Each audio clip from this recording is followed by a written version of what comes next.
Namo tassa bhagavato arahato samma sambuddhassa. Namo tassa bhagavato arahato samma sambuddhassa. Namo tassa bhagavato arahato samma sambuddhassa. Dear Dhamma friends, since we have completed last time on the Salayatana Vibhanga Sutta, I thought of taking another sutta which is quite interesting and quite deep, and Buddha talks on various deep aspects of the Dhamma.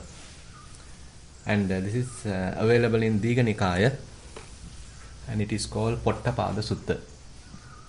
Actually, the sutta deals with several subjects, some interesting subjects, and again certain aspects of the contemplative society was also represented in this sutta, and therefore and on the other hand, this sutta is a long sutta, and again it consists of a lot of aspects related to the morality in its first section, and then some aspects of the concentration, the samadhi part, and again very interesting explanations are there on the wisdom side as well.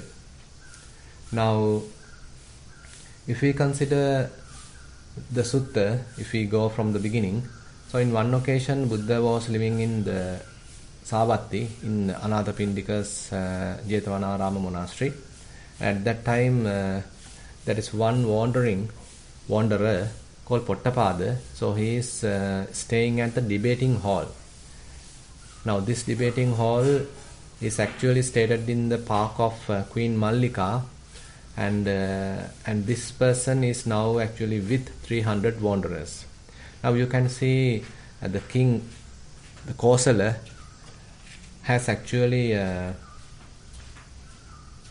somewhat sponsored or helped other ascetics as well, other religious groups as well, and he is of course a very good helper, a devotee of the Buddha.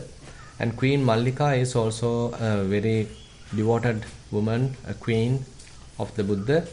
But anyway, she actually has helped other ascetics as well. Now she has prepared this hall in her park, Queen Mallika's park, and so different ascetic groups come there, and they they explain their belief. So it seems like during that day when the Buddha was arisen, so there is a huge demand or huge interest on various religious aspects. So therefore different groups actually have believed different things, and they want to explain their belief, they want to explain their doctrine. So in order to do that, there are this kind of places prepared, and sometimes different groups come and even debate among themselves. So that was also available, and kind of a spiritual interest was there during that time, and there may be such interest growing in the world time to time, and sometimes people are going after more into the materialistic aspects, forgetting about the spiritual aspects. But on the other hand, sometimes people are fairly concerned about the spiritual side, and therefore such facilities are also available. Now here the incident is Buddha actually going on for village Pindapata in the early morning, and then he found it is too early to go to Pindapata. He has enough time to go to Pindapata, so he thought of visiting Potthapada. Now Potthapada and his 300 wanderers are sort of talking at this particular place, and they are actually talking completely irrelevant things or unsuitable things. Probably you can remember we discussed in the Mahasunyata Sutta that Buddha explained 32 types of wrong talks or wrong conversations. So those wrong conversations are detrimental to one's practice and actually promotes speculations, doubts, perplexities and again mental proliferation.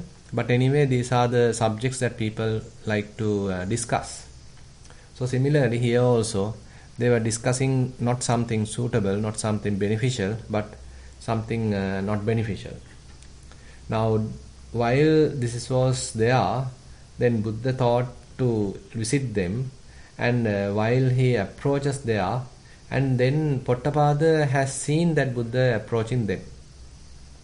Now Potthapada, even though he is a person who is believing some other doctrine, and he is wandering and searching for sort of truth, he has a really good respect towards a Buddha. So this is interesting. So you can understand in a way Buddha has maintained a very cordial relationship with the others, not only with monks and his lay devotees, rather even with other ascetic groups, other contemplatives, other different religious groups. Buddha was able to maintain a very cordial relationship. So this is one occasion representing that. So Buddha himself visiting them, and they are welcoming him. And the Potthapada actually has good faith with the Buddha, and therefore he asked the other fellow people to be quiet. So he is mentioning, gentlemen, be quiet, don't make a noise, because the Buddha is a person who really appreciates the quietude, who really appreciates the silence. It is not only the outer silence, but even Buddha's teaching takes us to the inner silence.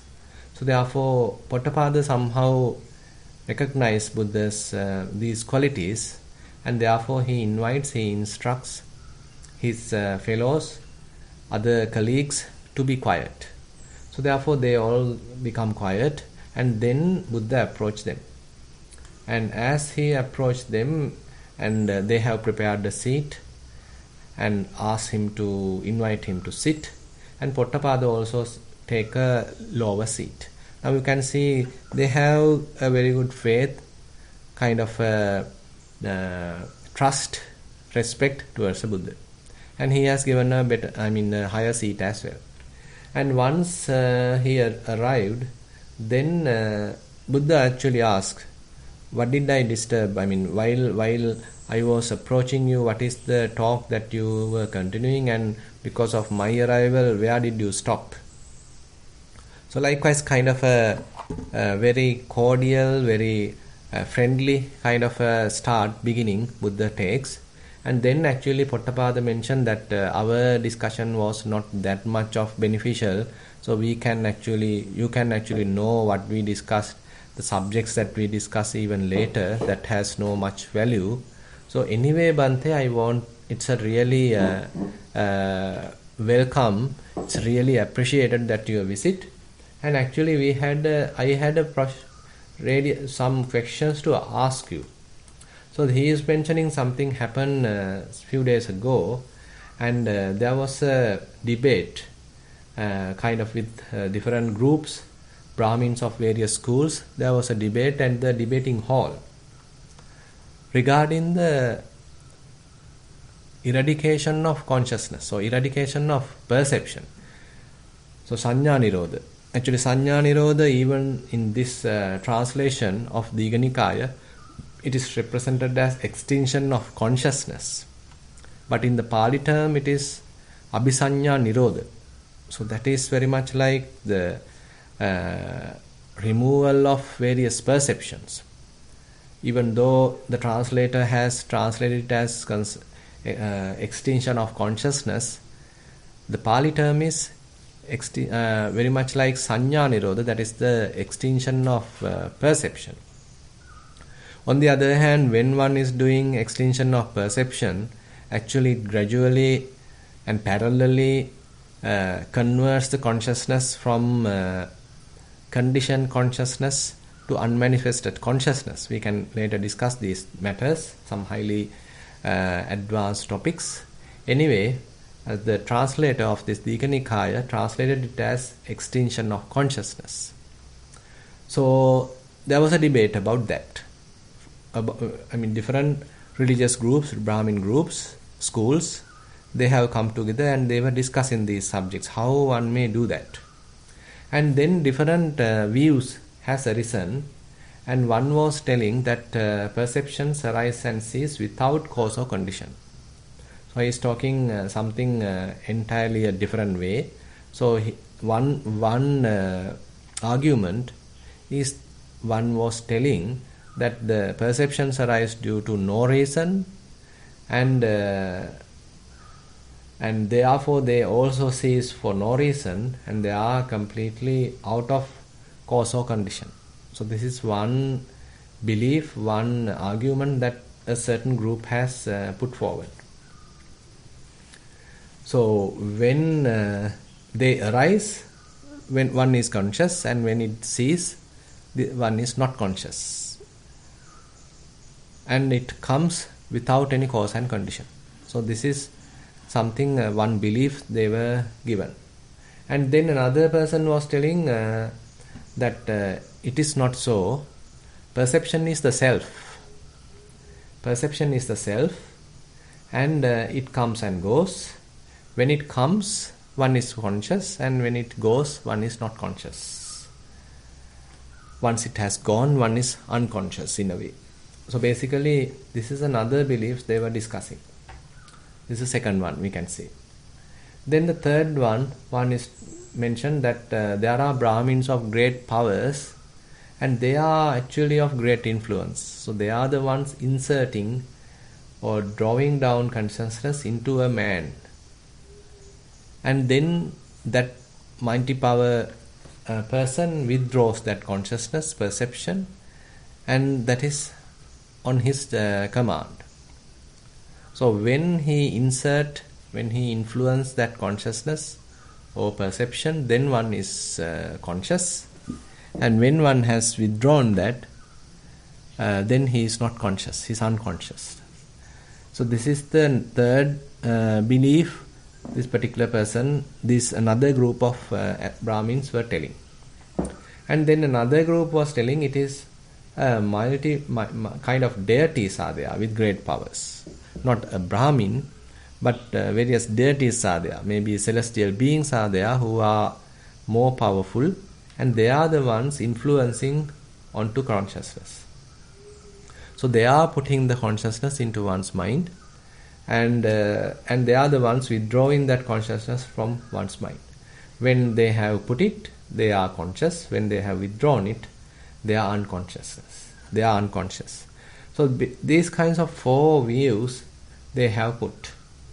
So now at that audience there was this Potthapada, and he was actually thinking of the Buddha. So now the debate is going on. Different people have different views, and none of them agree with the other. So they are arguing each other, debating. But at that time, this Potthapada was thinking about the Buddha, and he is mentioning, I was quite thinking about you, Venerable Sir, because you are the person who can really explain this. You are the one who has deep understanding about these matters. So I was thinking about you. If you were here, you may have given a better solution, better idea, or you have explained the proper situation. And that was the thought I had. And then now, after recalling that incident, Potthapada now put in the question to the Buddha. Now, what is the real way of extinction of this perception? How one may have to do it? So, actually we can interpret it differently also. You know, this Buddha has mentioned Sanya Nidanahi Papancha Sankha. This mental proliferation is actually rooted in Sanya, rooted in various perceptions, rooted in various signs. Now, if one is able to gradually overcome this perception, gradually fade away all these Sanya, signs, then on the other hand we can say one is giving a solution for mental proliferation. In other terms, if one is slowly calming down or eradicating systematically, removing unnecessary perceptions, then one can say one is calming down oneself, removing all the mental proliferations, removing unnecessary thinking or overthinking, obsessive thinking, and one become completely silent. So inner silence could be achieved. So therefore we can approach the question of when this Potthapada differently, that he is asking another method how one may be able to overcome all these mental proliferations. But that is not the question actually he asked. He asked the way it was termed there, Abhisanya Nirodha, how one may overcome the perceptions. But when one is overcoming perceptions, ultimately they overcome proliferation as well. Anyway, now he is asking what is the way, or is it how one can achieve it. Now at that time Buddha immediately mentioned the person who has mentioned that the eradication of consciousness or eradication of perception happens without a cause, without a condition. So that is first of all wrong. It's a wrong view. It's a micchaditti. So Buddha mentioned one's perceptions arise and cease owing to a cause and condition, owing to causes and conditions. So here you can understand Buddha's teaching very well established on this Paticcasamuppada, Idappaccheta, the principle of cause and effect. And here also Buddha highlights that, mentioning that if someone is mentioning that arising and ceasing of perceptions happen due to no reason, then that's a wrong view. Basically, this arising and ceasing of consciousness, arising and ceasing of perceptions happen due to reasons, due to causes, due to conditions. So that is first of all Buddha clear. And then Buddha starts to explain his teaching. Now he starts to preach his teaching, his understanding about this problem, about this question.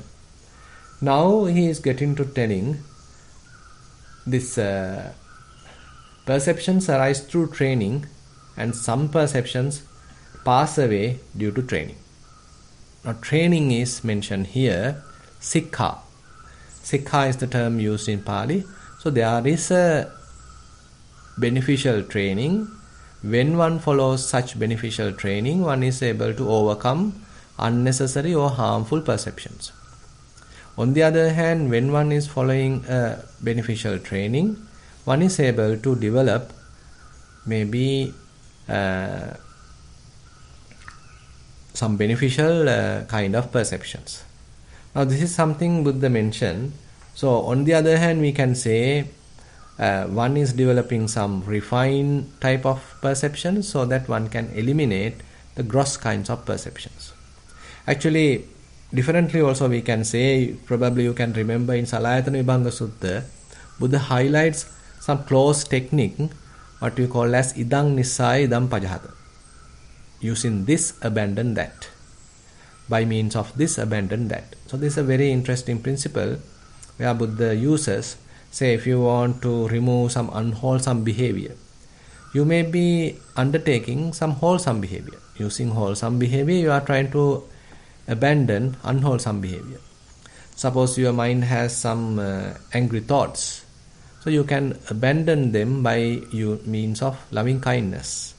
So likewise, certain techniques are there using which you can abandon what is unnecessary, and these things actually are quite helpful. And in the previous sutta, Salayatana Vibhanga Sutta, Buddha explained to abandon household type of pleasures with the pleasures of renunciative life, or with the pleasures or happiness of the meditative life. So likewise, this principle is again and again used, quite helpful, and here also it is highlighted. Now, using one kind of training, one can abandon certain unnecessary, unbeneficial, harmful kinds of perceptions, and using another kinds of training, one can develop what is beneficial. And here, now, without immediately giving a very cognitive type of answer, Buddha approaches the problem from a little bit of a broader perspective. Now, the question asked is, even though it is very short, it has a broader meaning, because one has to eliminate all the unnecessary, harmful type of perceptions, and again one has to develop what is beneficial, useful type of perceptions. Now this is the argument, this is the question. Now Buddha doesn't give a kind of a philosophical answer here, rather he goes a very practical kind of an answer. Philosophy is also there, but anyway he is taking a broader perspective when he is explaining his answer. We can say he has taken a kind of a behavioral aspect, and again he has taken a kind of a mental development side, and again he has taken a cognitive transformation. Now these three categories are well known in today's what you call this modern psychology, and the Buddha's answer is very much tallying with that also. In other terms, Buddha has given the answer based on Sila Samadhi Panya. He first explained the benefit of the Sila, the morality, and then he explained how one may develop mentality or the concentration, and using which then Buddha mentioned how to abandon wrong perceptions and to develop necessary or good perceptions, and even one can overcome subtle or gross perceptions using subtle perceptions. So likewise, kind of a gradual approach is mentioned, and therefore this sutta spent fair amount of pages explaining the morality first. Later it explains the concentration, and then the real deep aspects of the sutta is available. Now, without jumping directly to those deep aspects, I thought of discussing morality part as well, because we haven't touched that for a long time. So the morality part is available in the other suttas also. Now, Digha Nikaya has many suttas, and the first 13 suttas are based on morality, in the sense that they explain morality in detail, and they are the ones highlighted in the first part of the Digha Nikaya. So therefore the morality part explained in all these suttas are very much similar, and therefore the translator has omitted that part, telling that you have to refer the previous sutta. Now I am going to a previous sutta to explain you that morality part. So now here actually the morality, now it is starting with the very basic 5 precepts, and enhancing that it is taken to the 8 precepts, and here is more oriented towards the ascetics, monks. So therefore when you all are listening to it as lay people, you don't need to confuse about these monks' precepts, because the sutta is going on to a kind of an ascetic group and explaining to the Potthapada, and they are the 300 wanderers are there, they already renunciated the lay life. So therefore Buddha explained it to the ascetics. Buddha explained this to some spiritual group who have completely left their house, and now they are wanderers seeking the truth. Therefore no problem with the Buddha here explaining completely on the monk's sila, or the what you call the Patimokka Sangvara sila, rather than just explaining the 5 precepts. Even though they are not Buddha's followers, they are another ascetic group, and therefore Buddha explained the morality part in full detail. Not just the 5 precepts, but he enhanced it to the full-fledged Patimokka Sangvara sila, what is followed by a bhikkhu, a higher ordained monk. Now here also it is divided into 3 levels. The short section of morality, is what the Chula Sila is what mentioned at its early stage. So here actually some parts are known to all of us, starting with the Panatipata Veramani. Now Buddha mentioned abandoning the taking of life, that whoever follows him and he himself dwells refraining from taking life. Now Panatipata Veramani, Panatipata Pativirato Samanna. This Buddha explained that one is abandoning taking life, and again he doesn't use any stick or sword or any kind of other weapons, because he is more compassionate, and he is actually thinking about the welfare of all living beings, and therefore he is living a very compassionate life. Lajji Dayapanno. He is ashamed of killing others, harming others, and on the other hand he is considering the welfare of everyone, trying to protect their lives rather than harming their lives.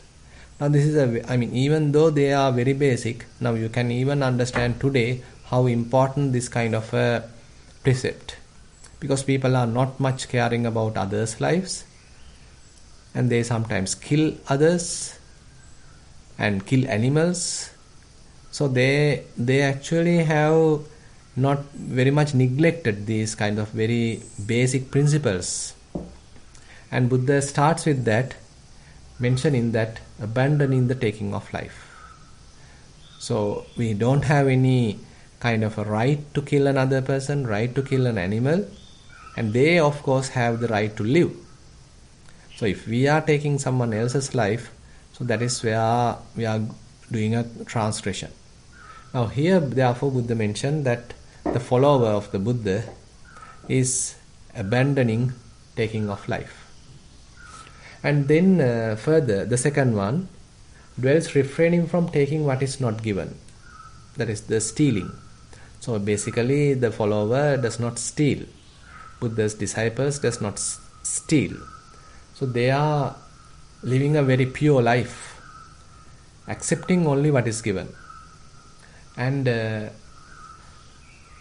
on the other hand, so they actually help to protects someone else's even whatever their belongings. Suppose your friend is going somewhere and you have to look after their belongings, or you are helping to look after their belongings, or sometimes you are helping another person to look after their belongings, and you are not cheating, you are not stealing, even though the opportunity is available for you to cheat or steal. As you are following Buddha's teaching, as much as possible, you are not cheating, you are not stealing. It is not that always that we are being looked after or we being observed by others. Rather, we ourselves become more truthful and true to type, and therefore one is living a very pure life, not stealing. And then here the third one is completely about the celibacy. So here, as I mentioned, it is oriented towards the ascetic group who have already renunciated. So therefore Buddha directly mentioned abandoning chastity. This his followers and himself lives a celibate life, overcoming the sexual intercourse. And then going to the fourth one, Buddha mentioned abandoning the false speech. One uses only the truthful speech.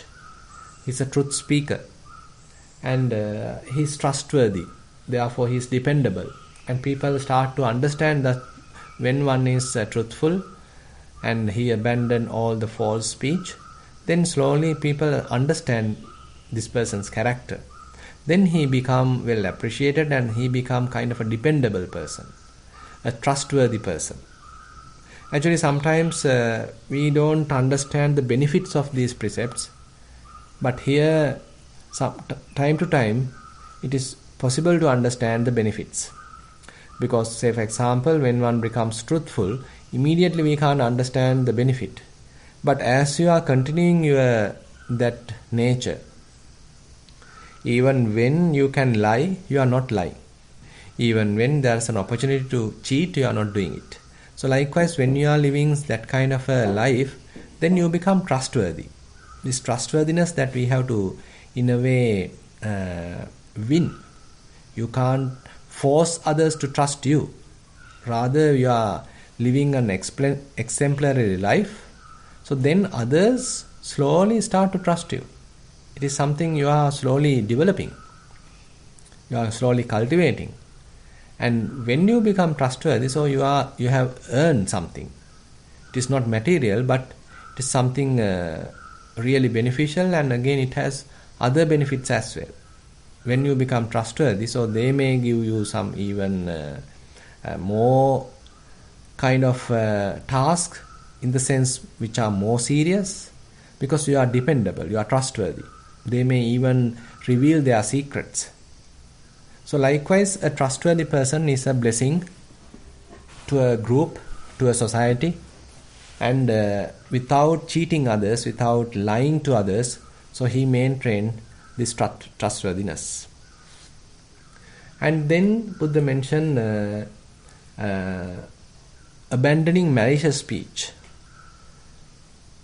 And he doesn't encourage, this particular person doesn't encourage any kind of division among the group, among the society, or among the friends.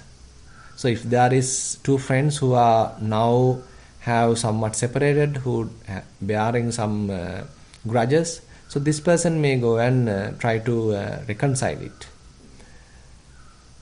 And therefore he encourages the peace, and he delights in it. And he speaks for peace, to have a accord. And therefore he never go into any kind of malicious speech to divide two people or two groups or two countries or whatever it is. So rather he always try to reconcile and to develop the peace. And abandoning harsh speech, he refrains from harsh speech, and he is only using what is blameless and pleasing to hear, and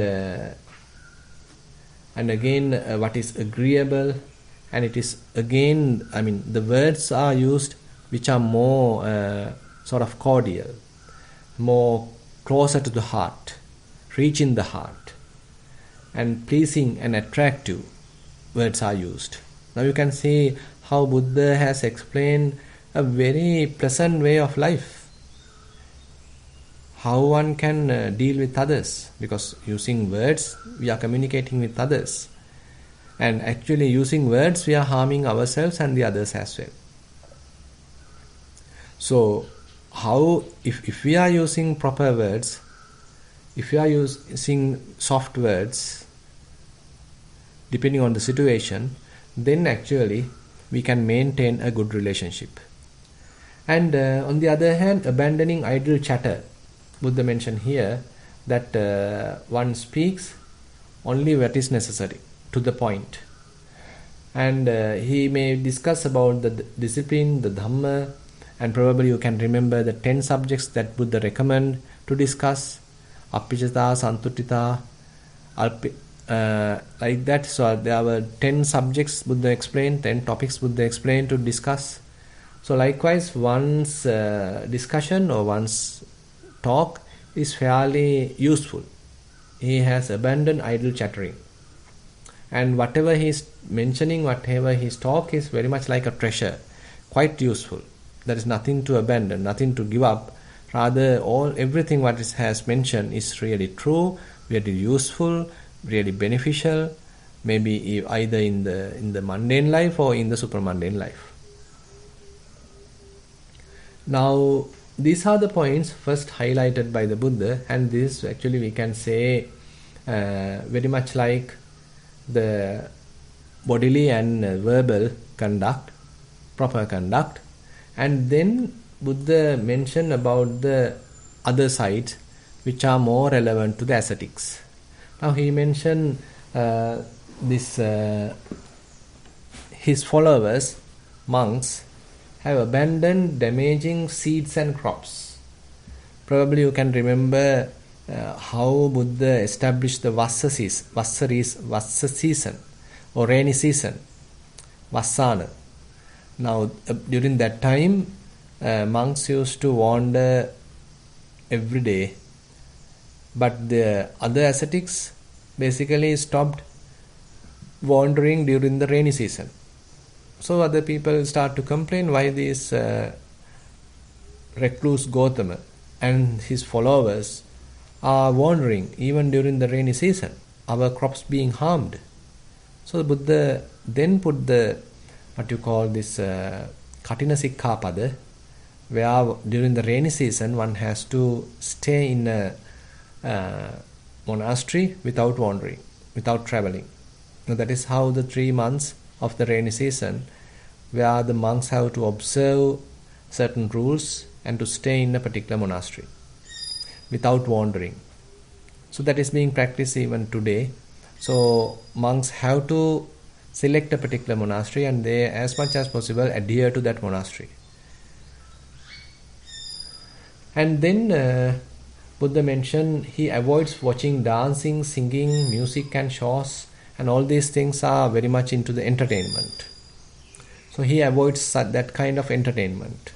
So people are used to and they're fond of entertaining themselves, going to dancing, singing, music and that kind of things. But the Buddha's followers, monks, nuns, so when they are in their higher training, so they are avoiding all this. And again, all these costumes, perfumes, cosmetics, so that is also abandoned. And again, he does not accept any gold or silver. So any kind of raw flesh. And then he doesn't accept any servants, like servant girls or that type of thing. And slaves doesn't accept. And sheep and goats and that kind of say animals he doesn't accept. And doesn't involve in the buying and selling, not doing any kind of business. And doesn't use any cheating equipment, this kind of weights or measures, and doesn't involve with any kind of such activities.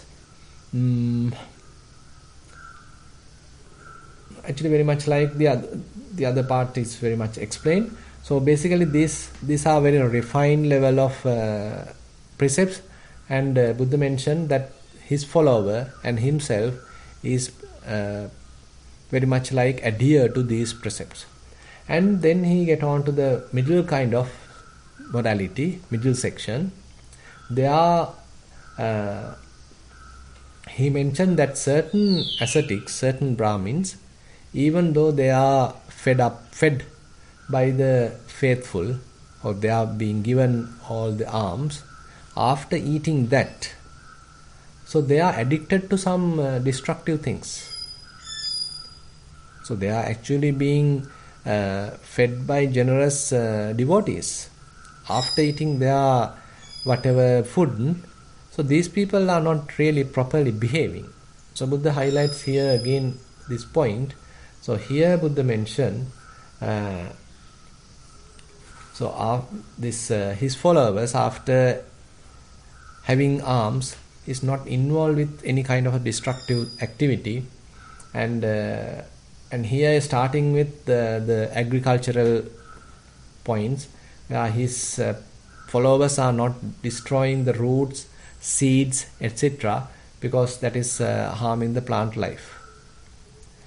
So probably you can connect here with certain practice that the monastics are undertaking, that when seeds are given to eat, say for example, you are offering some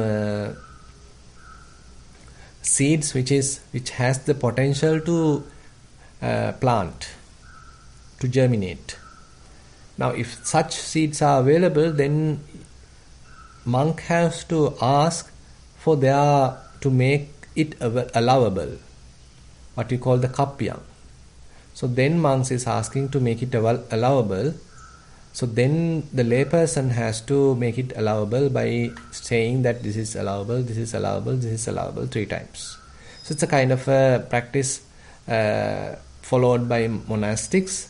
So when there are seeds available which has the potential to germinate, then that has to be made allowable. Kappyang karohi. So probably you have heard about this. And then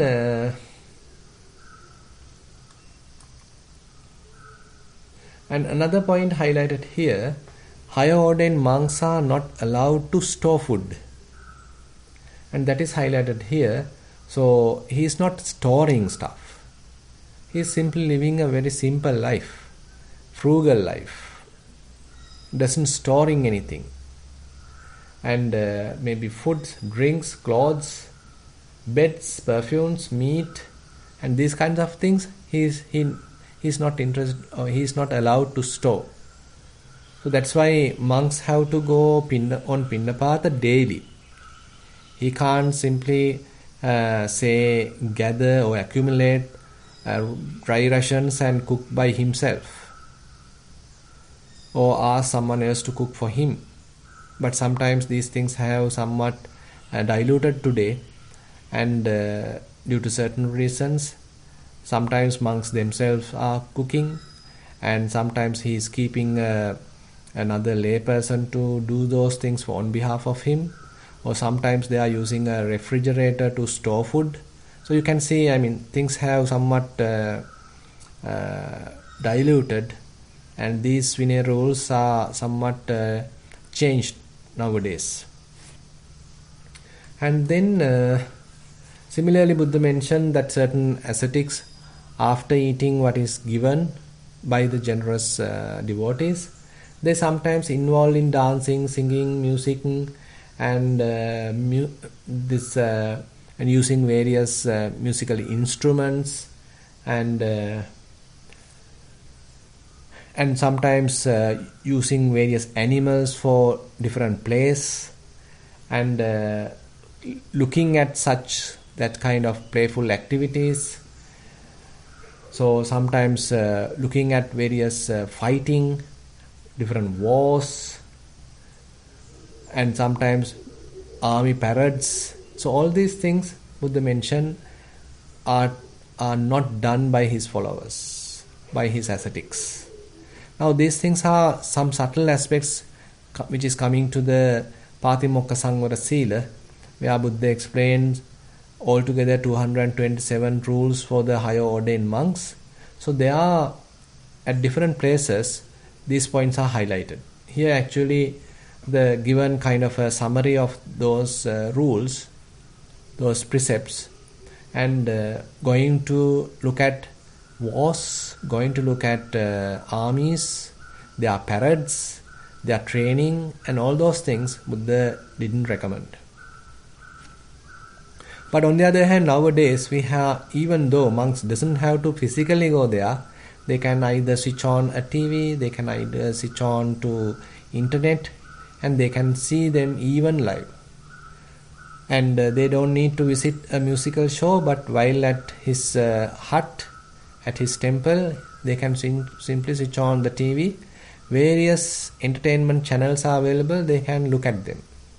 But this is where the monks have to be in a way quite careful. Now the facilities are available, even without moving, even without going physically there, one can enjoy all these things. So that is why this monk society has somewhat become fairly deteriorated, because the technology has advanced so that all this entertainment is available, accessible very easily. Simply one needs to switch on a TV, simply one needs to switch on a computer, everything is available. And even nowadays things are available in the smartphone. Everybody has a smartphone and everything is available. So therefore maintaining restraint is quite challenging, and again they are becoming very much of the norm of the society. So a monk who wish to higher training, who wants to maintain higher training, actually has a challenging task. And then and further Buddha highlights different kinds of games like chess games. So there also you can see maybe 8 rows, 10 rows, likewise everything is explained in this sutta. So sometimes monks, if they have enough time, probably they can spend time in doing this kind of gaming. So Buddha mentioned, so that is completely abandoned. So his followers are not doing that kind of activities. So that is coming under the training. So without going further and further, let me stop here. So very much like these subtle aspects of the higher ordination is explained in this sutta. Actually, we have to slowly go through them a little bit, not everything in detail, but I am very much like summarizing the thing. I felt it is interesting to know that how Buddha has restrained the monks, how he is explaining that these things are, if they are following the precepts, how they are helping to overcome defilements, overcome mental proliferation, and even to overcome different perceptions. Now this is the training. So using the training, you are refining your way of life. Using the training, the moral training, you are refining your behavior. So if one is engaged with so much of these things, so that actually promote thinking. Now say for example, if one is looking a war, nowadays there are a few wars going on in the world. Now if one is always look at the television or look at the, say, internet, always going through various news, switching on the YouTube and looking at various recorded events, so that promotes thinking, that promotes some sort of confusion, and things what you see is quite depressive, alarming. So that promotes more and more thinking, and it is harmful to ourselves. And whatever promotes thinking, whatever promotes that kind of harmful thinking, obsessive type of thinking, here everything Buddha has abandoned. You can see, even though today's facilities were not there, Buddha was quite thoughtful in that sense. He has far-sighted, and all these unnecessary and triggering factors he has eliminated.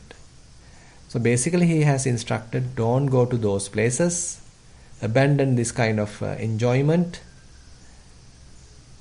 indulgence, and to live a kind of a frugal, restrained life. So that makes the mind somewhat simplified.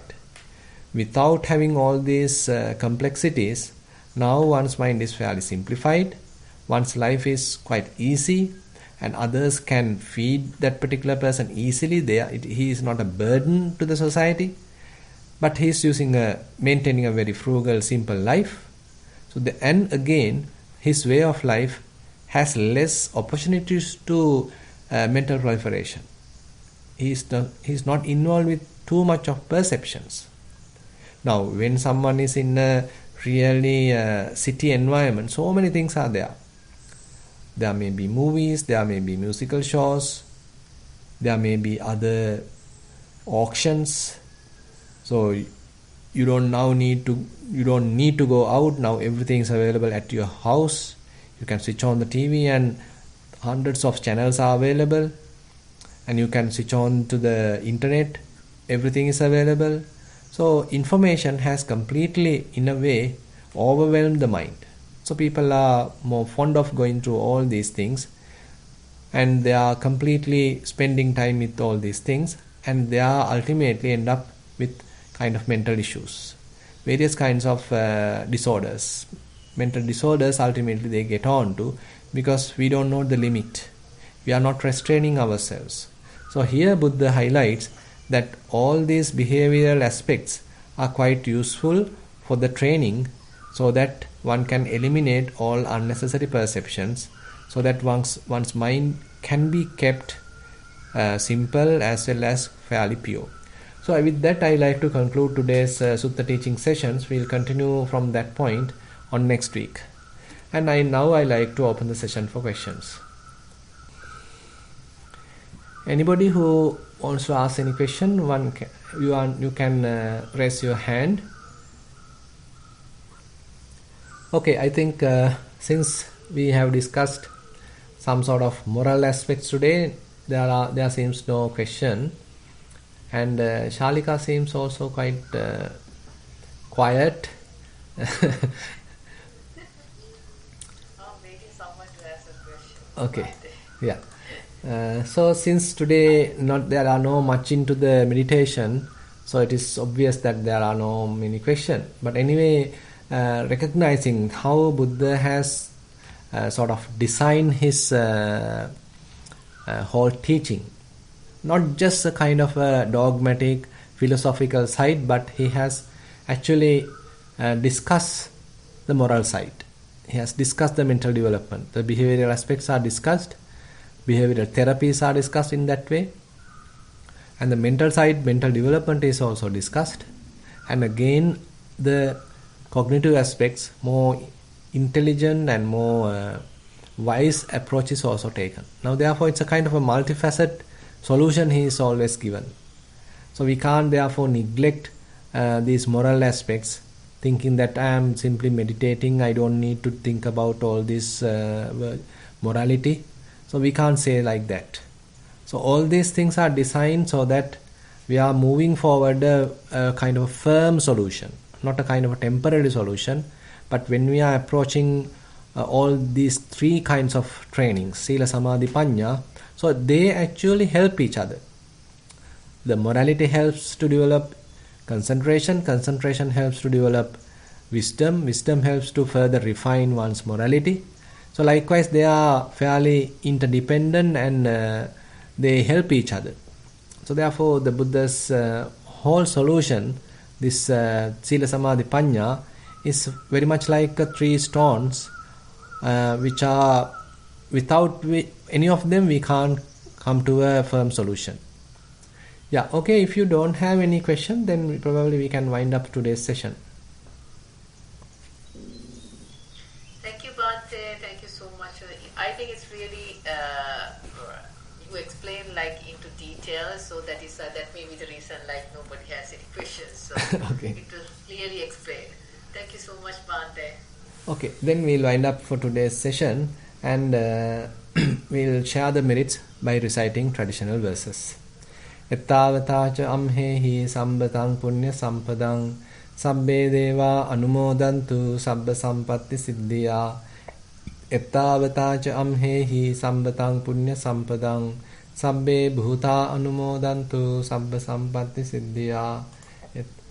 Ettavatacha amhehi sambataṃ punya sampadaṃ sabbe satta anumodantu sabba sampatti siddhya. Akasattha ca bummattha devānāgā mahiddhikā puññantaṃ anumoditva chiraṃ rakkhantu sāsanaṃ. Akasattha ca bummattha devānāgā mahiddhikā puññantaṃ anumoditva chiraṃ rakkhantu desanaṃ. Akasattha ca bummattha devānāgā mahiddhikā puññantaṃ anumoditva chiraṃ rakkhantu mam paraṃ. Idang vo ñātīnaṃ hotu sukitā hontu ñātayo. Idang vo ñātīnaṃ hotu sukitā hontu ñātayo.